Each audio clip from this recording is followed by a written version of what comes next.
What is the shadow self? In this video, I'm going to explain how you can see your shadow and why it's not what everybody thinks it is. Stay tuned.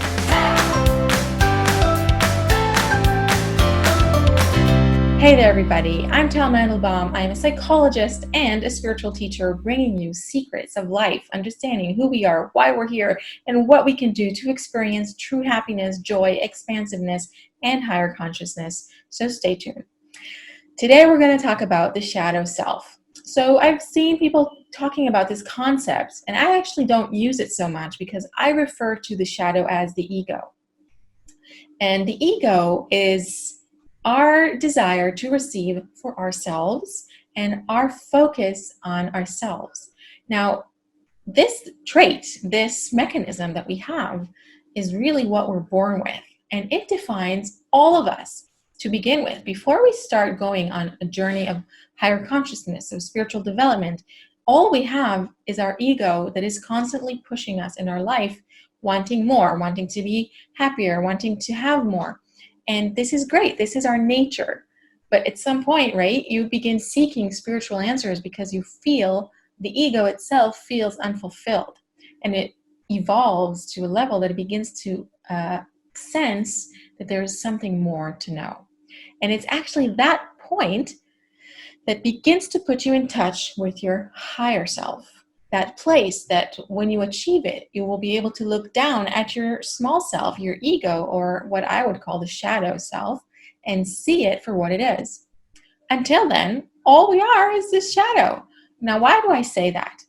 In nature, there are two forces. It's always plus and minus, positive and negative, hot and cold, day and night, right? It's always these plus and minus.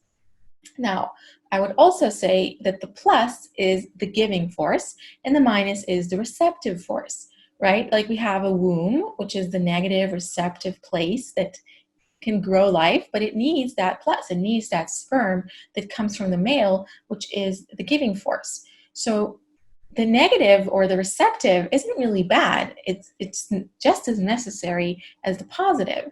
But we need to have both of these forces for there to be life, for there to be continuity, prosperity, abundance, all of these things. So what we need to know about the plus and minus as it plays out in our spiritual work is that we ourselves are the negative. Our ego, our desire to receive, this receptivity that we are is the negative. Now, when you begin to do spiritual work, you begin to learn how to connect to the positive force, which is nature itself, which is everything around you. It's the infinite field of love and potential, the life field, the life force that is outside of you. That is the positive force. And for you to experience that, you need to know how to connect to it. So how do you do that? In a nutshell, because we can't explain all of it right now, it's connecting to that which is outside of you, namely people, most importantly people, but also nature, spirit, the system that we're all part of. When you begin to connect to it, to identify with it and work together with it, you begin to connect to that positive force and bring that into your life. Now, when you're doing that work, you can also look at yourself from the side and say, okay, this is my negative, this is my receptive force, or the self, the smaller self, because you already have a higher self as well. So I hope that kind of gives you another perspective on what the shadow self is. It's not just saying, oh, you know what, sometimes I'm angry, sometimes I get upset or hateful or whatever. That's not just what it is. It's all of that mechanism that we have inside us that is there for myself, that sees myself as separate from everything else. Myself as connected to everything else, that self, that higher self, the one, that is my positive or light, right? The side of light. And when I'm within my small self, my ego, that's when I'm in the shadow. Okay?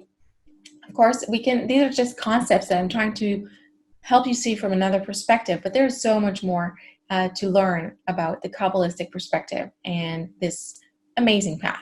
So write down your questions in the comments so that we can continue this discussion and answer more questions and open up more ideas about how to progress towards your higher self. I'd love to hear from you. I want you to Let me know what you're thinking. Press the subscribe button to get more videos, because I'm going to have more videos coming where I'll teach you more about all these amazing, amazing tools for spiritual development. And let's be in touch. Of course, like the video if you liked it, share it with somebody who needs to hear this, and I'll see you soon.